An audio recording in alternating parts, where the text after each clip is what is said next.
Blythe. Welcome to this space, which began actually in 2014 with conversations that we had after the death of a friend of ours and his son through suicide. And we decided that we, as health professionals and community leaders and just concerned mums and dads, that there must be something else that we could do. And so we gathered just over here at Water's Edge at his memorial time in 2015 and asked the question of those who came, would you be interested in getting involved in something here for our community, for our village, for us to find a way through these difficult times that do in fact come to us all, maybe not in that context, but pain is an inevitable part of life. And so we formed committees and we did all sorts of elaborate things, and it took us 6 years and much fundraising and generous support from a much wider community and grants and so on. But I was just saying it really felt like an idea whose time had come. People were really ready to come together, and I think we still see that here today. We're all wanting to find a way through these challenging and difficult times that we're all living in right now. So I'll just hand over to Linda just for a little bit more of the story. And I took the baton of becoming the chairperson as the project was coming to a close, and in that ending time, we were able to step back and see this beautiful space that had been set aside by the city of Bunbury for our use and development, and the fruits of all the fundraising that we had done. A beautiful moon gate created by Pearson Tini, but designed by the Safe Haven Studios, Nick and Alex Nickel, and other people that had contributed to all the other parts of the project. So we were able to finally step back and breathe and see the fruit and hand it back to the Bunbury community, so that now it's a public venue for everybody's use. There's a website that we developed. There's currently 2 Facebook pages with lots of information on them, and people have come, and we kind of felt it was time to end the incorporated body, and we created a small little fledgling Friends of the Bunbury Garden Labyrinth, out of which has just come, people have come and chosen to walk or chosen to organise a walk of some kind or a gathering. We've even seen weddings happening on the venue, all sorts of beautiful occasions. We hear stories from people who live locally, who literally come daily, other people that just come upon it and want to know what it's about. Lovely Greg and Claire, who set up a monthly labyrinth walk, and sometimes there's only 3 or 4 of us, sometimes there's more. And then on the grander scale, there's an Australian Labyrinth network, which I've just joined the committee of. And then there's the World Labyrinth Day, being celebrated all around the world in tiny villages, big cities, and remote places and metropolitan places. So it's quite an amazing phenomenon that connects so many people. And many people have been celebrating today or yesterday or tomorrow as World Labyrinth Day. Walk as one, yes. So we are walking as one at 3 o'clock today. Others have been walking at other different times. But there's a thread that holds us all. So thank you. Today has come from a conversation with Gordon, John and myself about the beautiful slow meditative walk that he enjoyed at the Tara Centre. Okay. And then out of that came, that is just what people need. Let's do that. So thank you, Chokyi. Thank you. Pleasure. So everyone's been welcomed, and perhaps to start with the acknowledgement of country of the Bunbury people of the Noongar Nation, and think how much that connection that we have with the ancestors of the past. 2 years ago, this time I was in Central Australia, and the first thing when we arrived on site was to be introduced by the Indigenous elders to walk the labyrinth. It was compulsory to be barefoot. Today it's optional, but it is very beneficial. And I mention that because it was on the red earth, complete with a lot of stones. So I found, and it was a big labyrinth, and I found myself, like many others, looking for the smoothest part of the sides of the labyrinth. But I found for 2 days afterwards, my feet were tingling. They were so alive. Not used to being so massaged. And I thought, what's it like when you live on that red earth and this is your daily experience, you know? So that ties in with meditation, of that connectedness to the ground. So if you feel comfortable having your feet in direct contact with the ground, such that we will be walking on, please do. Now I do have to confess that I did restrain people from wanting to sweep it clean with a broom, because this is nature and it's part of nature, and we're being out in nature, and that's a lot of what walking meditation is about. And then following on from what Linda said in terms of also connecting into this whole labyrinth movement worldwide, that also has a deep history going back 4,000 years or so, that we're aware of all around the world as a tradition of contemplation, of coming to peace, stillness, of maybe grappling with problems. You know, we've got a lot of problems in the world. We may want to invite ourselves to take a difficult situation, a qualm or whatever, as a question. This is one of the modalities into the labyrinth, and as we go around the labyrinth, it's circular. There's one way in, there's one way out, and to really take the time to slow down and shoes on or off, to be in contact with nature around us, which in the hour or so I've been here, everything's changed, wind, temperature, everything. So just to be, at a state of peace, as it says, you're invited to move through this labyrinth with an open heart, simply follow the path and see where it leads you. So we can take it as a journey. There's a journey inwards, and if we want to think about that as a journey into deeper meditation inwards, going at your own pace but slowly. And then what I would suggest is that we allow one person to enter and take a little while, and then the next person a couple of minutes later, a few minutes later the next one. And then as we mindfully, slowly walk our way through the labyrinth, that whether we've got a question or whether the stillness, the peace, the sense of harmony and connectedness, we pass each other on the path. And to just not to say hello, how are you, just being our own mindful walk, but being aware of that connectedness with each other, as well as with the environment, as well as with this great multi-layered ancestral history.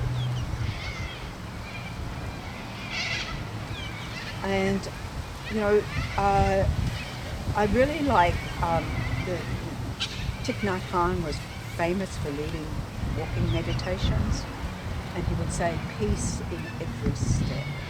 So if we can think that we are engaging in creating that peaceful environment, the many beings who have walked this labyrinth and other labyrinths, creating that peaceful environment around, just sitting here having lunch in a nice peaceful space, okay. The Corellas over here were making a lot of noise over there, over there. But now they've had their feed, it would seem, so. But that's part of nature as well. And so that just being present with whatever arises and being with that and, taking the time of quiet, of stillness. I'm always inspired by the Dalai Lama who says, peace in the world starts with peace in our own mind. And also saying that if all school children, do they bring school groups here? That would be wonderful. Do they bring school groups here? If all school children learnt to meditate at an early age, in one generation would have world peace. How simple would that be? But can we imagine it? Not yet. Chokyi, I shared about this place with a friend who's a chaplain in the district, and he's just become the leader of chaplains. And so I always wanted the chaplains to know about it in order to wonderful. bring yes. I mean, yes, it resonates with all of us. You don't have to have a spiritual path or anything like that. We are all spiritual beings. We're all sensitive beings. We can all just connect with whatever that brings to us on our journey inwards. And if you want to pause along the way, that's fine. If you want to lie down, that's fine. But keep it all slow and connected. And we can pause for each other if we're passing as we go inwards and outwards. Just be mindful of each other. And then whatever you gather, whatever positive qualities, energies you gather as we walk through, and then bringing those back out. And I would suggest that we can spend some time, even along the way, there's benches and rocks around, but then when you come out, also spend time in quiet contemplation. I love sitting on rocks because that's another connection with the ground. And we have quite a few solid rocks around here. It's just perfect. And to continue on that sense of connectedness and gathering together whatever's been meaningful for you in the experience. So that's my invitation to everyone. So there's a sort of a slow, contemplative, walking meditation. Whatever arises. Don't try and grab onto it. Just it arises, it goes, and a new experience arises. A new experience arises, and we can cherish them all. So quietly, mindfully, with a sense of connection to the earth, to each other, we can go on our journey. So, shall I lead off? Thank you.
Perpetuating such a beautiful healing energy within ourselves, within the world, within our dear ones and so forth, and honouring those paths, including our ancestors, including the Burundi of the Noor Nation who, since time immemorial have cared for this land, and that passing it on to us to be the custodians moving forward, basically, to all of us to care for together. So before, we all sort of disperse out the gate, so-called, taking the richness of this journey with us as something to cherish in our heart, like a precious jewel that we can come back to, as well as physically coming back here, and just think of all those who've walked this labyrinth before, connecting with their energy, as well as all of those, particularly on a day such as today, World Labyrinth Day, where I think Linda mentioned about, it's this rolling wave of contemplation throughout the world, yesterday, today, tomorrow, rolling on, and think we've been part of that worldwide energy. And the more we slow down, I think the more we connect with these profound energies, the energy of the earth, the energy within us and around us. And during this sort of walk around, this contemplation, it's like, the energy of the sun, and then the wind, and then there's so enriching when we slow down to actually enjoy that and savour it. So continue to taste that as we go ahead, gently each step, creating peace in the world, treading gently on the earth, just like our ancestors have done. I was also quite taken aback personally by the love and the care of the actual construction of this labyrinth. It's just like how amazing people had thought about where this goes, where that goes, where each and every little bit, just incredible. It's just such a special place, and so much. I mean, if Gordon, if you hadn't invited me, I wouldn't have had this rich experience today. So it's just like, you know, maybe we all continue that on. And we have at least one in Perth. I think we've got to start something there. We've got at least one labyrinth there. You probably know how many and where they all are. There's actually a map on the World There's a Labyrinth. map, There's yes. Where they all are. One of the people on the Australian Labyrinth Network has created a labyrinth locator, and you can look it up as a map of Australia with all the labyrinths. Yeah. There's actually quite a few in WA, in different spots. Yeah.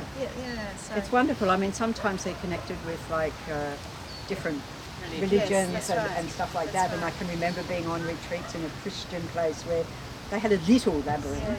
And so the sound vibrations as well as the environmental experience, I mean, it's a full package, isn't it? Yeah, just really.